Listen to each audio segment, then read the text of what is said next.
والسلام والصلاة على أشرف الخلق ومن والاه. أحباباتي أحبابات زهرة اليومية، إن شاء الله تكونوا كامل بألف خير. كما لا أنسى الترحيب بالمشتركات الجدد.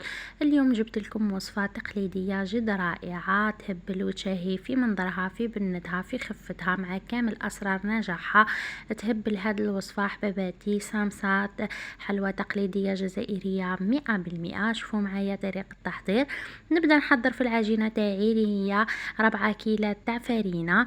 نكيل دايما بالكيال الكاس هذا تاع 220 مليلتر. عندي هنايا مزيج بين الزبده والسمن، كنت دوبتهم وخليتهم بردوا، وحطيت ملعقه صغيره فاني، نص ملعقه صغيره ملح. نخلط المكونات ونبسس هذيك الفرينه تاعي مليح بهذاك اللي قلت لكم مزيج تاع السمن والزبده.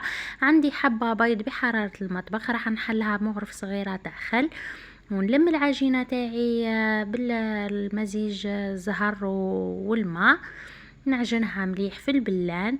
شوفوا القوام اللي نتحصل عليه، عجينة شبه طرية. ندلكها مليح حوالي 5 دقائق، نحطها في كيس بلاستيكي ونحطها في الثلاجة حوالي نص ساعة، ونروح للحشو تاعي. هنا عندي اللوز تاعي كنت حمصته شوية في الفور به بقشورو. عندي 300 غرام تاع جوز، 300 غرام تاع لوز. نرحيهم في الاشواء ونروح نحضر الحشو تاعي. هنا قلت لكم الحشو بنين وطري. شوفوا اكتشفوا معايا السر حباباتي، هنا نعطيكم السر تاع الحشو باه يجيكم طري. هنا عندي 3 كيلات جوز ولوز، مع كيلة ناقصه صباع تاع سكر عادي، ملعقه كبيره فاني. نخلطهم مليح. نحط على راس المغرف شويه كبابه وشويه قرفه باه نحافظوا على اللمسه التقليديه. نكهه جد رائعه لهذا الحشو. هنا عندي المكون، قلت لكم هذا المكون السري اللي نحطوا نص ملعقه تاع زبده ولا سمن باه يخلي لكم هذاك الحشو تاعكم طري لمده اطول. ونبل العجينه تاعي بالماء زهر. هنا نحاولوا ما نجريوش العجينه الحشو تاعنا باه ما يخرج ليش من بعد كي نقلي الصامصه تاعي. هنا يكون حشو متماسك ويجيكم طري حباباتي. اعتمدوها في الطريقه راح تجيكم روعه، ما تندموش كامل عليها. انا بعد ما لميت الحشو تاعي على جنب، وجبت العجينه تاعي بعد ما ارتاحت في الثلاجه. راح نزيد ندلكها شويه ونكورها. شوفوا كيف ولات لي ملساء روعه. تهبل. هنايا استعملت فرينه لابيل دائما فيها العلك، روعه هاد الفرينه. هنا راح نحل العجينه تاعي على شكل مربع، ونحلها او نقصها على شرائط ونحلها في الآلة، يعني الآلة تاع القريوش. شوفوا معايا حباباتي، قلت لكم طريقه جد روعه. هاد صامصه تقليديه، حلوى تقليديه جد رائعه جزائريه 100% وقالميه خاصه. هنايا حباباتي نرش هذيك العجينه تاعي بالنشا ونروح نحلها في الماشينه. هنا حنبدا نحلها من رقم 1 لرقم 5. هنا بديت برقم 1 2 3 4 ونكمل ال5. نتحصل على هذا السمك. بعد ما كملتهم كامل وحليتهم كامل، قلت لكم من 1 ل5. نبدا نشكل معاكم حباباتي الحبه تاع الصامصه تاعي. تبعوا معايا طريقه سهله جدا بسيطه. انا عندي هاد الكرتونة درتها، يعني عندي مدة وهي مخبية عندي دايما نستعمل بيها. هنايا درت الطول تاعها 20 سنتيم على 6، العرض 6 سنتيم. تجيكم الحبة قد اختها وتجيكم متساوية ومتحوفة ما شاء الله عليها. دوك تشوفوها حباباتي معايا، كملوا معايا الفيديو الاخير تكتشفوا هذه الوصفة ولمسة، ودايما مع لمسات زهرة القلمية. ندير معاكم 2 حبات. شوفوا هنايا نحكم هذيك الحاشية تاع العجينة ونحلها، نحيلها هذاك الزائد على شكل مثلث ونشكلها على شكل مثلث. هنا تشكلوها قبل ما تحشيوها باه تجيكم الخدمة متقونة وسهلة. ما ملي ما تعرفش لهنايا راح تولي تعرف، يعني طريقة سهلة جدا.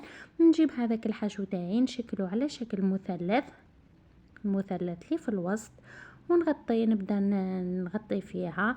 شوفوا كيفاه طريقة سهلة جدا. هنا هذاك الحافة اللي قعدت لي راح ندهنها بالبياض البيض ونغلق الحبة تاعي. تشوفوا الحبة كيفاه متساوية الحبة لاختها.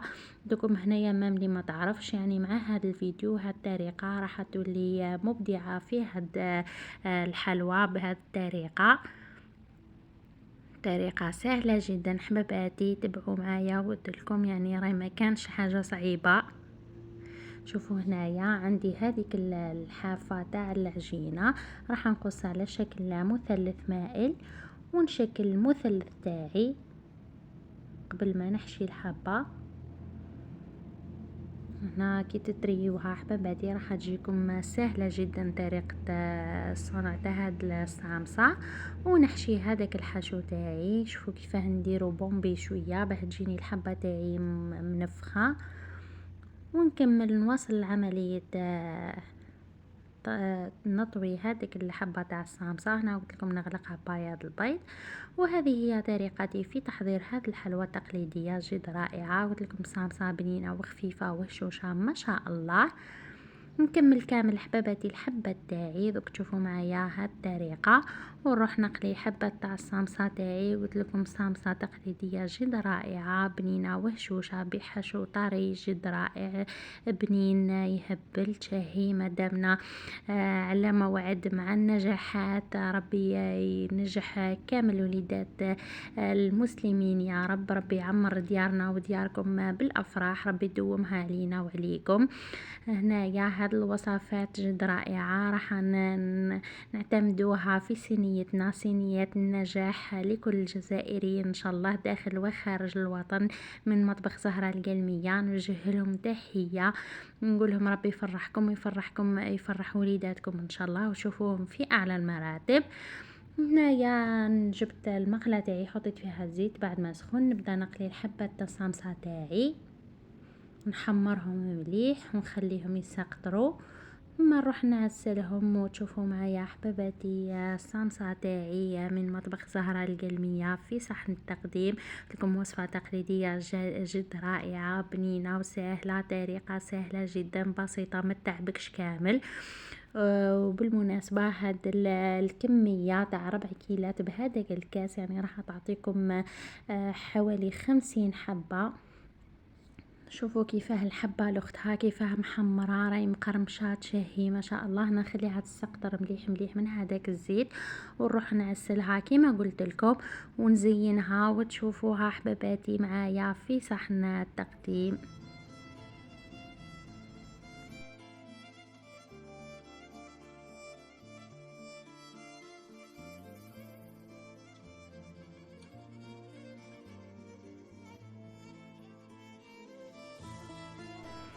هذه هي وصفتي لنهار اليوم من لمسات زهرة القلمية. بعد ما زينتها أسلتها وزينتها بالفو بيستاش ولا اللي عندها بيستاش جيلانية، إليكم الاختيار حباباتي.